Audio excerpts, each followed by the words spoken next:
An update now on a year-long News 4 Tucson investigation.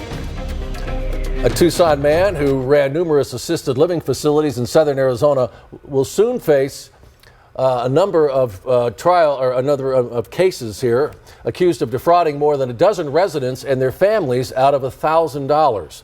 In an exclusive interview with the News 4 Tucson investigators, the accused gave his side of the story. Of course, Nylander with the details in tonight's News 4 Tucson investigation. It's been 5 years, and several of the state's victims say they're still awaiting justice, but they hope for that to change in just a few weeks. Tonight, the man they accuse of stealing from them shares his story. I say, hi, Amy. How you doing? And like she's still here, you know.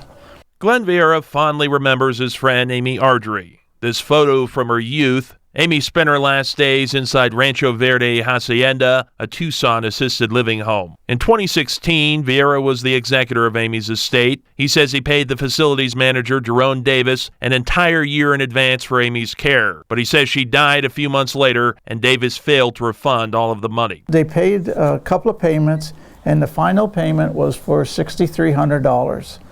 And that check bounced. And Vieira isn't the only one. In 2019, the Arizona Attorney General indicted Davis on 14 counts of theft and 1 count of fraudulent schemes. Prosecutors say 14 elderly residents lost more than $100,000 for fees they paid in advance. Mr. Davis should have to pay for what he did. After 2.5 years, Davis is about to stand trial for the charges. Davis sat down with the News 4 Tucson investigators. There was no illegal activity that took place. Davis has been referred to as the owner of Rancho Verde Care Homes by the Attorney General, but he says he is not the owner and has never held the required license to be a manager of an assisted living facility. I have documentation stating that I was a consultant.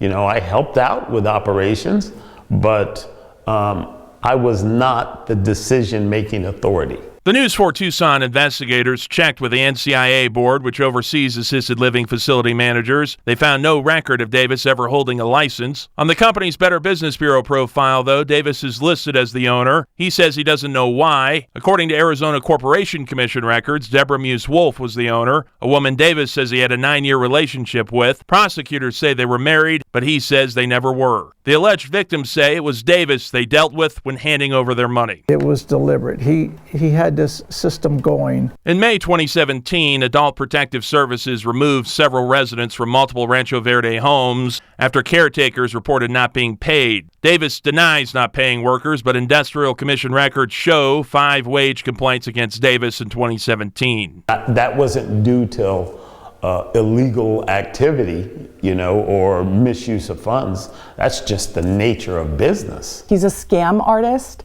He blames everyone else. Sabrina Smith was the owner of one of the impacted homes called Desert Villa. She says she had a 2-year lease to buy agreement with Rancho Verde Care Homes, allowing them to operate her home until closing on a sale. That never happened. She says Davis managed just about everything. She reported him to Adult Protective Services and the Attorney General right before residents were removed from several homes because she was hearing concerns from staff and residents. She says Davis still owes her upwards of $50,000. I just happened to be the one facility that still had an owner who was involved.